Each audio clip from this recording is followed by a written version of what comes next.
மீனாட்சி, ஒரு நாள் உன்னை பார்க்க வந்தேன். இன்னொரு நாள் நான் வந்தேன்னு சொல்கிறத விட நீ வரவழைச்சதால தான் வந்தேன்னு சொல்லலாம்.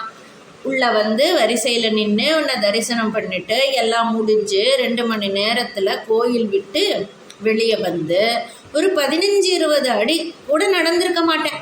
பின்னாடி நிறைய வாட்ஸ் பல்ப் எரியிற வெளிச்சம். திடீர்னு திரும்பி பார்த்தா கோபுரத்துக்குள்ளே பல்லக்கு வந்து நிற்குது. எனக்கும் நேரமாச்சு, வீட்டுக்கு போகலான்னு தோணிடுச்சு. ஆனால் பல்லக்கில் யார்? மீனாவா?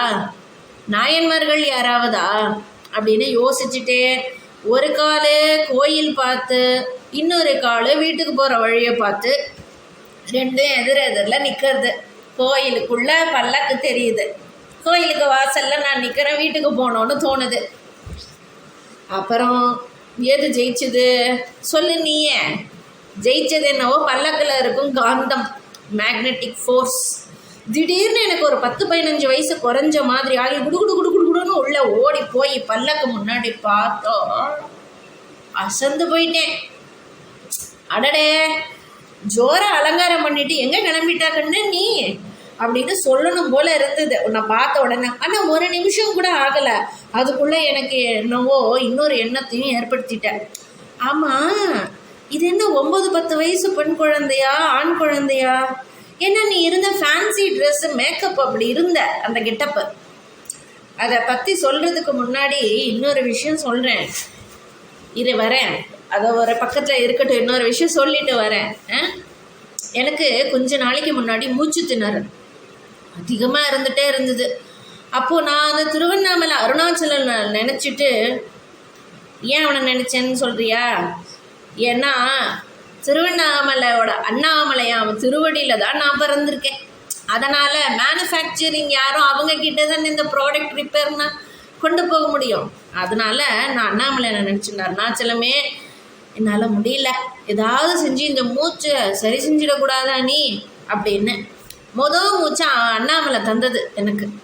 ப்ராடக்ட் ரிப்பேர்னால் என்ன பண்ணணும்? மேனுஃபேக்சரர் தான் பார்க்கணும். ப்ராடக்டை கடைக்கு தூக்கிட்டு வர்றதுக்கு கூட முடியாத அளவு ரிப்பேர் அண்ட் டேமேஜ்னா மேனுஃபேக்சரர் தான் வந்து அட்டன் பண்ணணும். டோர் டெலிவரி சர்வீஸ் பண்ணுறோமே, அந்த மாதிரி டோர் சர்வீஸ். சரி, அந்த அடிமுடி காணா ஜோதி பிழம்புக்கு கார்த்திகை தீபம் திருவிழா நடக்கும்போது ஒரு ஸ்பெஷல் அலங்காரம் செஞ்சு அதை ஸ்பெஷலாக வேற தரிசனம் தருவான். என்னது, சாதாரணமாக வராமல் அர்த்தநாரியா, ஸ்பெஷல் அர்த்தநாரியா, ஸ்பெஷலாக ஒரு 5 நிமிஷம் மட்டும்தான் அதிகபட்சம் வந்து தருவான்.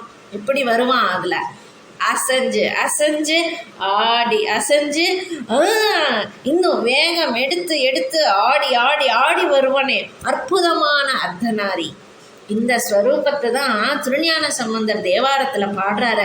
உண்ணாமுலை உமையாளோடு உடனாகிய ஒருவன், அதாவது உமையவளை தன்னுடனேயே கொண்டவனான அருணாச்சலமே, அண்ணாமலையானே, தன் திருமேனியே மலையாக திகழ்பவனே, மண்ணை நோக்கி பாய்ந்து வரும் அருவிகள் எழுப்பும் ஓசையும், வாயோயாமல் பேசும் மழலையின் சொல்லில் எழுப்பும் ஓசையும் எப்படி அர்த்தம் கொள்ள முடியாததோ அதுபோலவே அர்த்தம் அறிய முடியாதவன் அண்ணாமலையான். இப்படிப்பட்ட அண்ணாமலையானை தொழுபவர் வினை நிச்சயம் அறுபடுமே அப்படின்னு எப்படி பாடுறாரு தெரியுமா? உண்ணாமுலை உமையாளோடு உடனாகிய ஒருவன், பெண்ணாகிய பெருமான்மலை திருமாமணி திகழ, மன்னார்தல அருவித்திரல் மழலை முழவதிரும், அண்ணாமலை தொழுவார் வினை வழுவா வண்ணம் அருமே அப்படின்னு ஞானசம்பந்தர் பாடுவார். சரி, கம்மிங் பேக் டு இப்போ அந்த மதுரை இருக்குது பல்லக்கு. அதில் நீ காட்டின தரிசனம் என்ன தெரியுமா? இப்போ கண்டுபிடிச்சிருப்பியே, என்னது? அர்த்தநாரி, ருத்ராட்ச மாலை.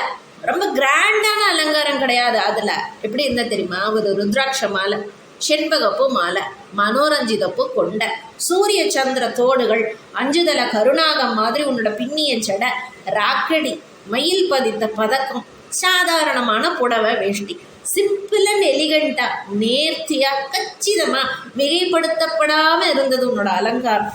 ரம்யமா இருந்தது. அந்த தத்துவத்தின் மகிமையோ அளவிட முடியாத அளவு பெருசு. மாபெரும் விஷயத்தை எனக்கு உணர்த்த நீ எனக்காக சிம்பிளா புரிய வைக்க இறங்கி வர்றிய மீனாட்சி. நீ பெண்ணும் அல்ல ஆணும் அல்ல, ஈஸ்வரனோ ஆணும் அல்ல பெண்ணும் அல்ல, உனக்குள்ள அவனா அவனுக்குள்ள நீயா தெரியல, ரெண்டான தத்துவமா ரெண்டையும் ஒன்னாக்கும் தத்துவமா, ஆண் பெண் அலிங்கிற பேதங்களை கடந்தவனா தெரியலையே. என் கண்ணா நான் பார்த்த சிவனும் சிவேயான நீயும் sharing the space equally, have their own space, individual in their own style, but still together form an oneness through unique in their part individually. Surprising and wonderful. Wow. பார்ப்பதற்கும் இதை உணர்வதற்கும் ரம்யமானதாக இருக்குது, ரசிக்கணும்னு இருக்குது. ஆனால் நீ சொல்ல வர்றது எல்லாத்தையும் புரிஞ்சுக்க எனக்கு அறிவு இல்லை. அப்படி புரியணும்னா அதுக்கு அறிவையும் தேவையான அளவு நீ தான் தரணும் மீனாட்சி. சாதாரணமாக அப்பா கிட்ட ஏதாவது வேலையாகணும்னா நேரடியாக கேட்காம அம்மா கிட்ட சொல்லி அவளை தாஜா பண்ணி அப்பாவை ஓகே சொல்ல வைக்கிறது அம்மா பொறுப்புன்னு அவ தலையில் பாரத்தை வைக்கிறது இல்லையா? ஏன்னா அவனை காட்டியது அவள் தானே. மட்டும் இல்லாமல் அம்மா தான் யாருக்கும் முதல் குருவும் கூட. உடம்புக்கு ஆரோக்கியம்னும் இயங்கிறதுக்கு சக்தி வேணும்னும் நிலாவை காட்டி வேற ஏதாவது சின்ன சின்ன விஷயங்கள் காட்டி குழந்தைக்கே தெரியாமல் சாப்பாடை ஊட்டி திணிக்க செய்கிறாளே அம்மா. அது மாதிரி நீ எனக்கு பாடம் புகட்டுறதே தெரியாமல் புகட்டிட்டு இருக்க. இந்த அற்பமான எனக்கு இதை செய்ய நீ பெரிய மனசு வச்சிருக்கியே. Thank you, Meenakshi.